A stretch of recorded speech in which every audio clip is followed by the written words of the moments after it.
What is consciousness?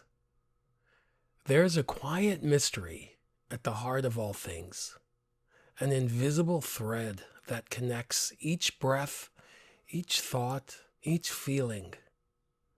We call it consciousness, and yet, despite all of our progress, all of our research, and all of our data, the question still remains, what is it truly? Modern science often tells us that consciousness is not yet fully understood.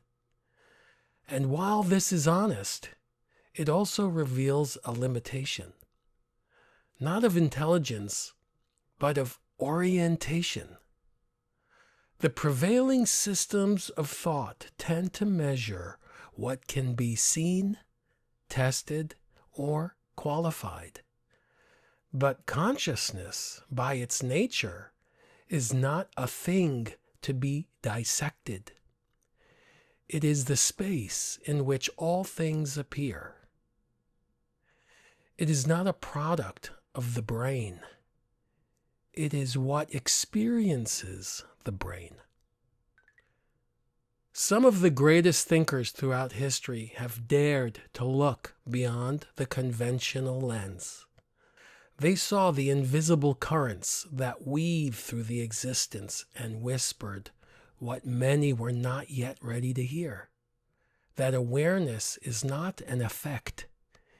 It is the source. Not something generated, but something received. What if the brain is not the originator of consciousness, but its receiver? Like a fine-tuned instrument, translating the frequency of a living field.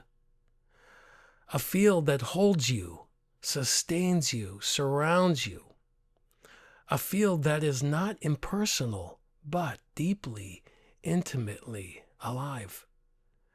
And not separate from you, but you in your truest, most unfiltered essence. You are not simply a body with a mind. You are the quiet presence behind it all. The awareness that feels, that sees, that loves, that remembers. This awareness cannot be measured in formulas or seen in a microscope. It must be experienced. And this feeling, this direct knowing, is the reason spiritual practices have always pointed inward. Meditation, love and truth inquiry, inner silence, they are not religious rituals.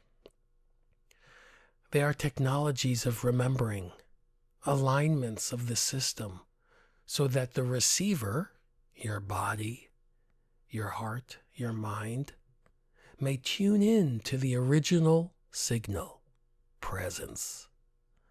Imagine that your true self has always been whispering to you, not with words, but stillness, with longing, with love, and imagine that the journey is not about attaining anything new, but about clearing away what obscures this connection. The moment you remember who you truly are, the longing dissolves, because the seeker and the sought are the same.